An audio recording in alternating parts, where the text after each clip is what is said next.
Hello, everybody. Once again, we're back with God Questions.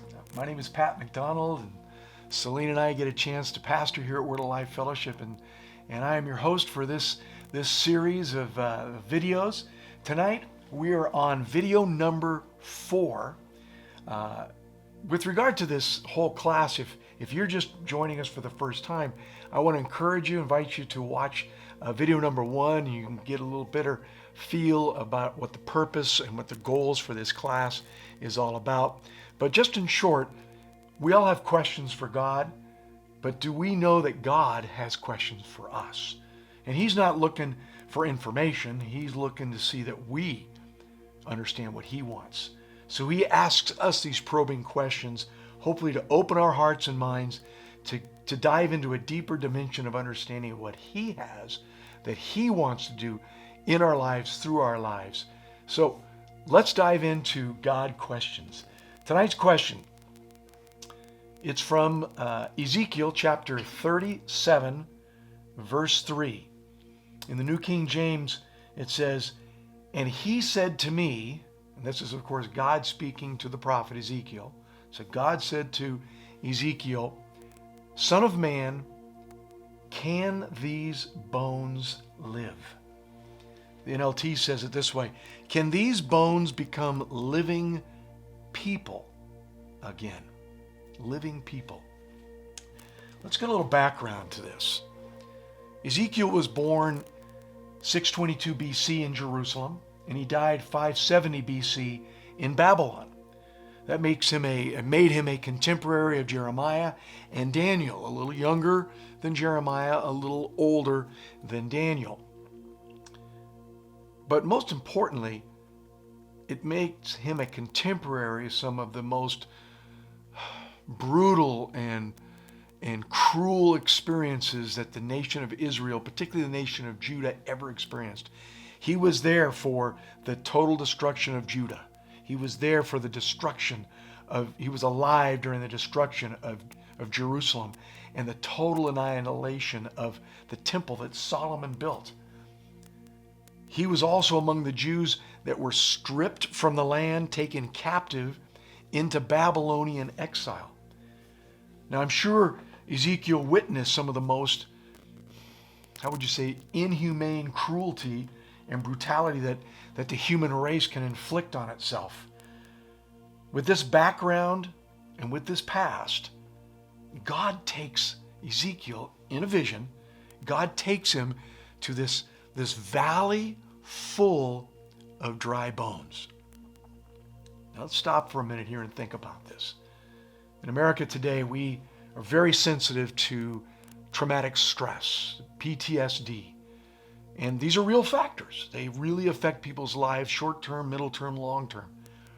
But now thinking that in context to Ezekiel, I think it's certainly possible, if not probable, that Ezekiel was suffering from some serious post-traumatic stress disorder or some other traumatic responses from experiencing these terrible atrocities to his people. Hundreds of thousands of Jews died during the destruction of Judah and Jerusalem. And then seeing this sight in the vision, this valley full of dried human remains, well, it would be disturbing for anyone, but just imagine what Ezekiel was going through. Who knows how this vision was affecting his soul? Now, once again, the Lord is asking questions, not because He's looking for information. He's trying to get us to think outside of our box. So He was trying to get Ezekiel to think outside of his box. And in this gruesome circumstance, God asks the prophet, "Can these bones live?" In this case, of course, God is asking Ezekiel if the impossible can happen. And once somebody is dead, obviously in the natural, notwithstanding, of course, a supernatural resurrection, but in the natural, when somebody's dead, it's impossible for them to live again. And all the more when the body, or this valley full of bodies, has so decomposed that there's nothing left but sun-scorched dry bones. I don't know about you, but if I was to see this valley of dried human remains, it would be horrific. Obviously the site of some major battle or atrocity or mass grave. Actually, it's not a mass grave. Nobody even tried to bury these countless bodies decomposed into dry bones. In any case, this is certainly not a vision of hope. And in this gruesome circumstance, God takes the prophet there and he asks him, can these bones live? Tonight I want you to discuss this.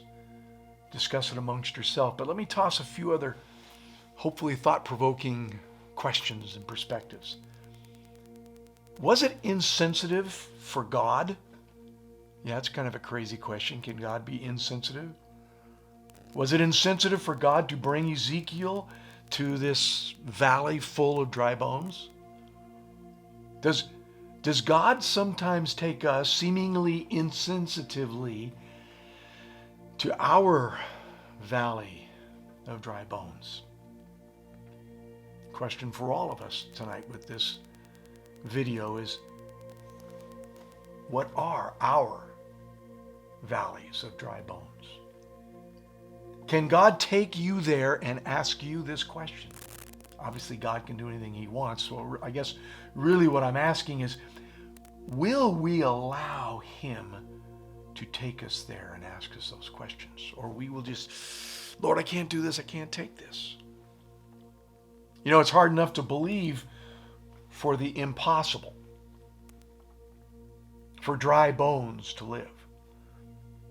But what if God asked you to be the vessel through whom he will bring forth life?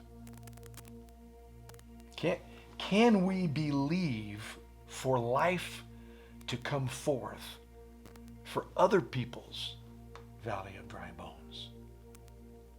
Can we believe for our valley of dry bones?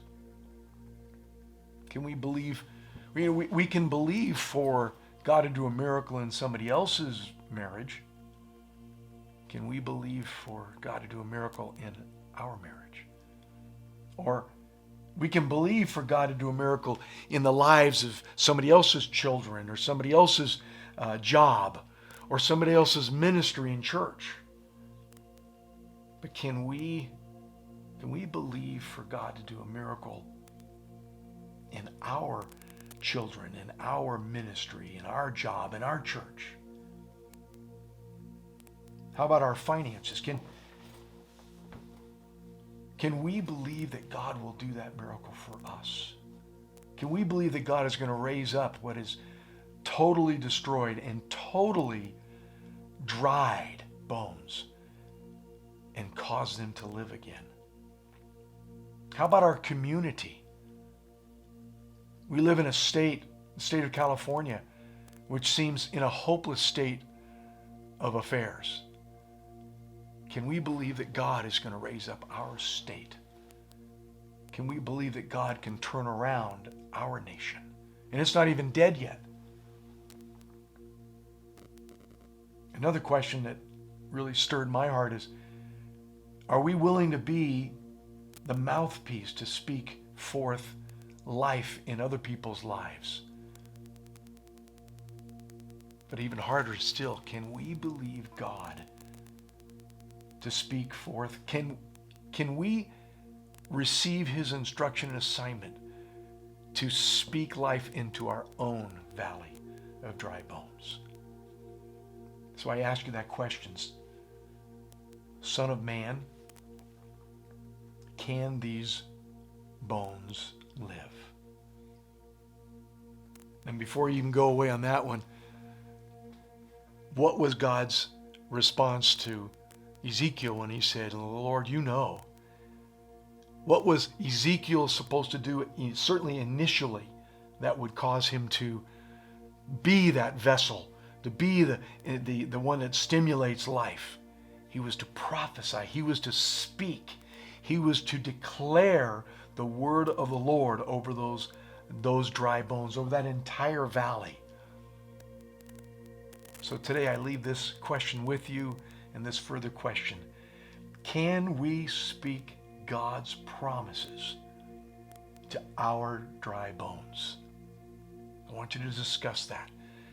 And I look forward to hearing any outcome, any response. I really do want to hear that back from you. And we'll see you next week with another one of God's questions. God bless.